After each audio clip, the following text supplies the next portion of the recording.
Excuse me, আপনাদের জন্য আবার চা নিয়ে এসেছি।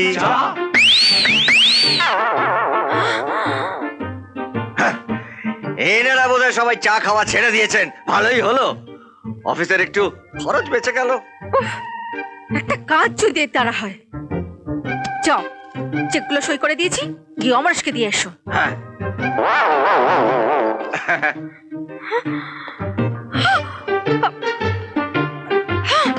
দেখুন ওম প্রকাশ বাবু, আপনি খুব ভালো মতোই জানেন যে ম্যাডাম আপনার অর্ডারটা পাস করবেন না। আরে সেই জন্যই তো আপনার কাছে আসা। আপনি চাইলে দাদা নাথিং ইম্পসিবল। কিন্তু হ্যাঁ আমার যে চেয়ারটার একটা দাম আছে ওম প্রকাশ বাবু। हाँ हाँ ठीक बात আছে, ঠিক বাত আছে। পুরা 2 লাখ আছে আপনার চেয়ারের কিমত। কোনো চিন্তা নেই, হ্যাঁ। ধরুন আপনার অর্ডারটা পাস হয়ে গেছে। ব্যাস ব্যাস ব্যাস। বাহ, অফিসের এই বিশ্বাসের চেয়ারটাকে 2 লাখ টাকায় বেচে দিলেন অমরেশ বাবু। কি কি বাজে কথা বলছেন আপনি? বাজে কথা কিনা সেটা আমি এক্ষুনি প্রমাণ করছি। ওঠ ওঠ বলছি, ওঠ। ওই ওঠ, চল ছাড়ুন আমাকে, চল চল চল। রাজা, আমার স্টাফের গায়ে হাত তোলার তোমার সাহস হলো কি করে? চোর ডাকাতদের গায়ে হাত তোলার জন্য কোনো সাহসের দরকার হয় না। চোর ডাকাত কি করেছে ও? কি করেছে? ওই, আয়।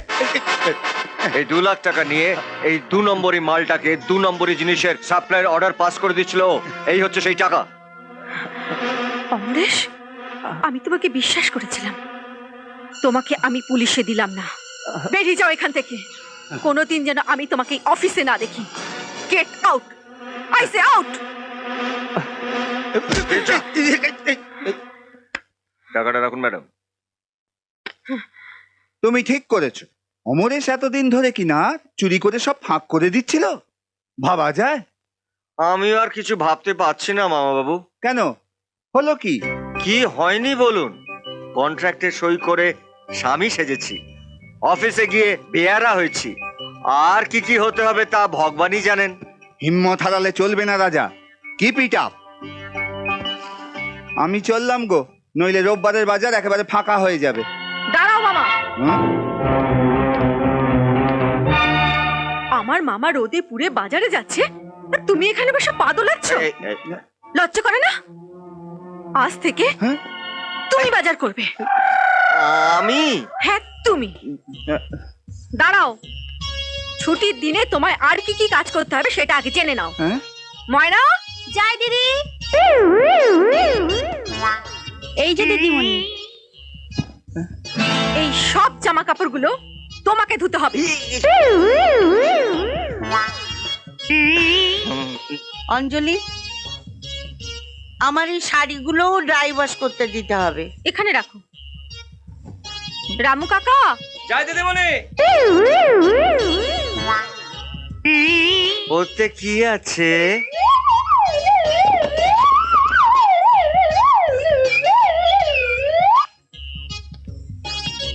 জুতো, এই সব তোমায় পালিশ করতে হবে। নয় হ্যাঁ। মামি, মামি মামি মামি, ঘরের জামাইকে কি এই সমস্ত কাজ মানায়? টাকার লোভে জামাই হলে এইটুকু তো করতেই হবে বাবা। কি হলো, তুমি হাঁ করে দাঁড়িয়ে আছো কেন? এসো আমার সঙ্গে। ও মামা, মামা গো, হিম্মত হারিও না বাবা, কিপ ইট আপ।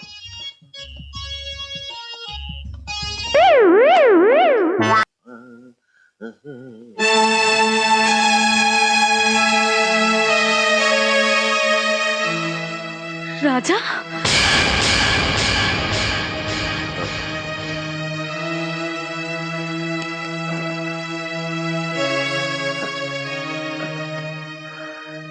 কাজল, তুই তাহলে এটাই তোর চাকরি? অঞ্জলি রায় অনেক টাকার বিনিময়ে তোকে দিয়ে এই কাজ করাচ্ছে। তোর ডে শিফটের কাজের নমুনা তো দেখতেই পাচ্ছি, নাইট শিফটে কি করতে হয় তোকে? কাজল, কেন রাজা, কেন তুই এই কাজ করছিস? সেই উত্তর এখন আমি তোকে দিতে পারবো না। তুই যা এখান থেকে। যাব, নিশ্চয়ই যাব, তবে একা নয়, তোকেও যেতে হবে আমার সঙ্গে। কাজল, আমি এখান থেকে এইভাবে চলে যেতে পারি না। হাহ, ছেলে মানুষে করিস না। আমি তোর কোনো কথা শুনতে চাই না। দরকার হলে আমরা সবাই মিলে ফুটপাতে গিয়ে থাকবো, কিন্তু তোকে এখানে এভাবে পড়ে থাকতে দেব না। এ হয় না কাজল, আমার কথা শোন। কোনো কথা না, চল আমার সঙ্গে, চল। চল। দাঁড়াও।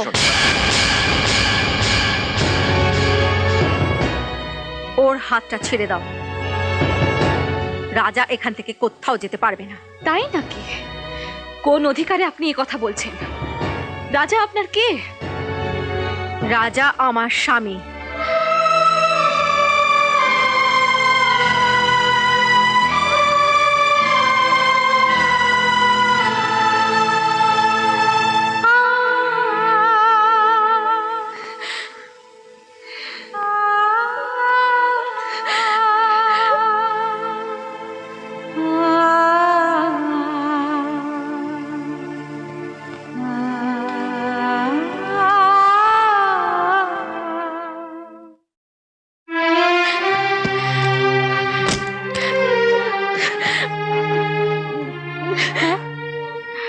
তুই কোথায় যাচ্ছিস কাজল দি? কাজল, দেখো না ছোট মা, কাজল দি কোথায় চলে যাচ্ছে। কি? হ্যাঁ, কোথায় যাচ্ছিস কাজল? জানি না, যেদিকে দু চোখ যায় চলে যাব। কাজল দাঁড়া, হ্যাঁ আমার কথা শোন কাজল। কাজল শোন। কোথায় যাচ্ছিস তুই? আমি কোথায় যাব না যাব সে কৈফিয়ত চাইবার তুই কে? আমি এই পরিবারের একজন কাজল, আর তাছাড়া আমি তোর বন্ধু। বন্ধু? বন্ধু কথাটা তোর মুখে বানায় না রাজা। বন্ধুত্বের সব থেকে বড় আসনে আমি তোকে বসিয়েছিলাম, কিন্তু তুই তার মর্যাদা দিতে পারিসনি। পথ ছাড়। শোন শোন, আমার কথা শোন। একদম ছবি না তুই আমাকে, একদম ছবি না। কাজল কেন এমন করছিস তুই? কি করেছে রাজা? কি করেছে জিজ্ঞেস করো ওকে, উত্তর দেওয়ার ক্ষমতা আছে ওর। খুব তো বলেছিলি আমাদের এই পরিবারকে তুই বুক দিয়ে আঁকলে রাখবি। কোথায় গেল তোর সেসব কথা? বড় লোকের মেয়ে অঞ্জলি রায়কে বিয়ে করে সব ভুলে গেলি? অঞ্জলির স্বামী হয়ে ওদের বাড়িতে চাকরের মতো খাটতে তোর লজ্জা করে না? এত স্বার্থপর তুই? কাজল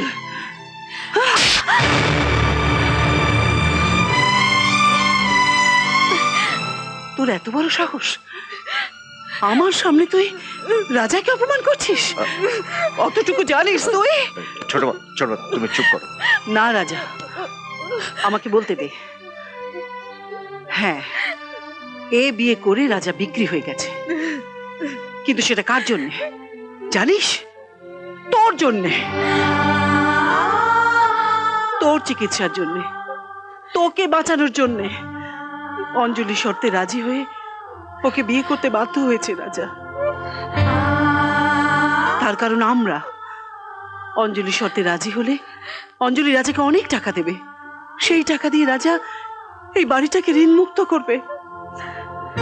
আমাদের জন্য যে এত বড় ত্যাগ করছে, তাকে তুই স্বার্থপর বলছিস? ব্যাস ছোট মা, ব্যাস ব্যাস। আর তুমি ওকে একটা কথা বলো না।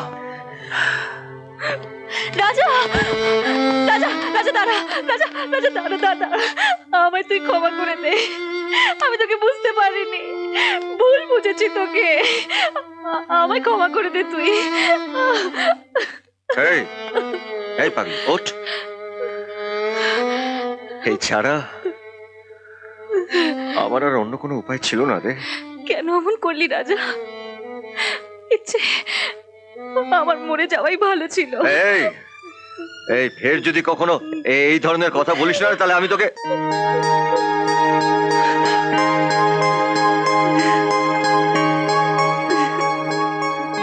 আমি কি তোকে মরতে দিতে পারি? তুই না আমার সবচেয়ে ভালো বন্ধু।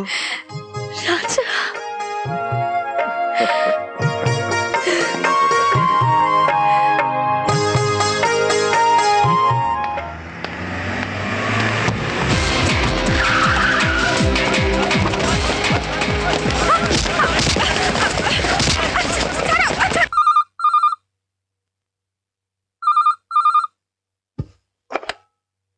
হ্যালো, মামা, আমি অঞ্জলি বলছি। অঞ্জলি? কি কি হয়েছে তোর? আহা, কাঁদছিস কেন? কি হয়েছে অঞ্জলির? অঞ্জলিকে পেতে হলে 50 লাখ টাকা নিয়ে কালিয়াচক গোডাউনে চলে আসুন। কি বললেন? 50 লাখ? হ্যাঁ, 50 লাখ। হ্যাঁ হ্যাঁ, আমি ব্যবস্থা করছি, কিন্তু অঞ্জলির যেন কোনো ক্ষতি না হয়। কি হয়েছে বলবে তো? অঞ্জলিকে কিডন্যাপ করা হয়েছে। তা আমি কি করব? আপনি পুলিশের কাছে যান, ডায়েরি করুন, পুলিশ এসে উদ্ধার করুক অঞ্জলিকে। পুলিশের কাছে গেলে ওরা অঞ্জলিকে খুন করবে বলেছে। আমি নিরুপায় হয়ে তোমার কাছে ছুটে এসেছি রাজা। কিন্তু আমি অঞ্জলির কোনো দায়িত্ব নিতে পারবো না। আমি অঞ্জলির কন্ট্রাক্ট করা স্বামী, আমি ওর সিকিউরিটি নই। স্বামী স্ত্রীর সম্পর্ক কন্ট্রাক্টে হয় না রাজা। আমি জানি ছোট মা, কিন্তু কোনো কিন্তু নয় রাজা, কিছু একটা তোকে করতেই হবে। জানি অঞ্জলির অনেক অপমান তোকে সহ্য করতে হচ্ছে, কিন্তু তুই যে ওর স্বামী, ওর সব দায়িত্ব এখন তোর। আমি আমি তোমার কাছে হাত জোড় করছি রাজা। মামা, ওরা টাকা নিয়ে আপনাকে কোথায় যেতে বলেছে? কালিয়াচক গোডাউনের কাছে। অমরেশ, চুরি করার জন্য তোমাকে অফিস থেকে পার করে দিয়েছিলাম, কিন্তু আজ তুমি যা করেছো তার কোনো ক্ষমা নেই। আমি তোমাকে জেলের ঘানি টানাবো। যেতে দাও আমাকে। আগে মামা টাকাটা নিয়ে আসুক, তারপর ভাববো তোমাকে ছাড়া যাবে কি না। রাজা যদি জানতে পারে তোকে খুন করে ফেলবে শয়তান। রাজা তোমাকে কখনো ছাড়াতে আসবে না, কারণ তুমি রাজাকে ঘেন্না করো, আর রাজা সেটা খুব ভালোভাবে জানে। অমরেশ, অঞ্জলি আমাকে যতই অবহেলা করুক, ও আমার স্ত্রী। ওকে এখান থেকে নিয়ে যাওয়া হচ্ছে আমার কর্তব্য, আর তার জন্য যদি আমাকে মরতে হয় আমি মরবো। চলে এসো অঞ্জলি।